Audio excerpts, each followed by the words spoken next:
जिस समय इस देश में बहुजनों को पढ़ने लिखने का अधिकार नहीं था, शिक्षा ग्रहण करने का अधिकार नहीं था, उस समय हमारे महापुरुषों ने, माताओं ने अपने बच्चों के पढ़ने के लिए, शिक्षा देने के लिए स्कूल कॉलेज खोले। नमस्कार, मैं रमेश कुमार, आप देख रहे हैं अम्बेडकर आवाज 2 पर। जिस समय महिलाओं को पढ़ने लिखने का अधिकार नहीं था, उस समय एक महिला पढ़कर अपने बच्चों के लिए स्कूल कॉलेज खोले, जिनको शिक्षा की देवी माता सावित्रीबाई को जाता है, जो भारत के पहले बालिका विद्यालय की स्थापना की, पहली प्रिंसिपल और पहले किसान स्कूल की स्थापना की। 5 सितंबर 1848 में पुणे में अपने पति ज्योतिबा फुले के साथ मिलकर विभिन्न जातियों के 9 छात्राओं के साथ उन्होंने महिलाओं के लिए एक विद्यालय की स्थापना की, जो अपने जमीन में 1 साल के अंदर सावित्रीबाई फुले ने अपने पति ज्योतिबा फुले के साथ मिलकर 5 नए विद्यालय खोले, जिनमें खोलने में सफल हुए। इस तरह से ज्योतिबा फुले ने अपने जीवन में कुल 18 विद्यालय की स्थापना की, जो अपनी जमीनों में अपने समाज के बच्चों के लिए। आज देश के कोने कोने में स्कूल कॉलेज विश्वविद्यालय देखने को मिलता है।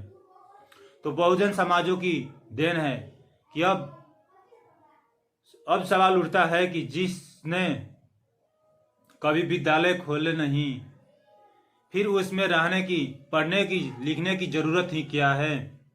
मनुवादियों को तो इस देश में स्कूल अस्पताल खोलने की जरूरत ही नहीं था। उन लोगों को तो केवल मंदिर ही चाहिए। अब बहुजनों की भावना भी आहत होने लगी कि एसी एसटी ओबीसी में के जमीन में एसी एसटी ओबीसी के महापुरुषों द्वारा बनाए गए शिक्षण संस्थानों में 100% बहुजनों की भागीदारी होना चाहिए। प्राथमिक विद्यालय से लेकर विश्वविद्यालय में प्रधानाध्यापक से लेकर वाइस चांसलर तक बहुजन समाज के लोगों की भागीदारी होना चाहिए। ज्योतिबा फुले ने अपने सपनों के लिए, संतानों के लिए विद्यालय खोले थे।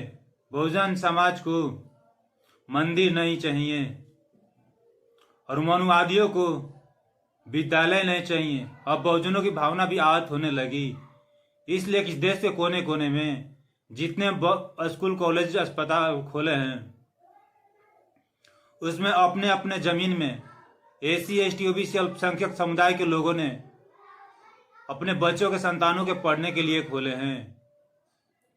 इसलिए कि शिक्षा वो शेरनी का दूध है, जो पिएगा वो दहाड़ेगा। वहीं आज एसी एसटी ओबीसी अल्पसंख्यक समुदाय के लोग शिक्षा ग्रहण कर रहे हैं और ग्रहण करने के बाद दहाड़ रहे हैं। यही बात मनुवादी विचार पर चलने वाले लोगों को पच नहीं रहा है।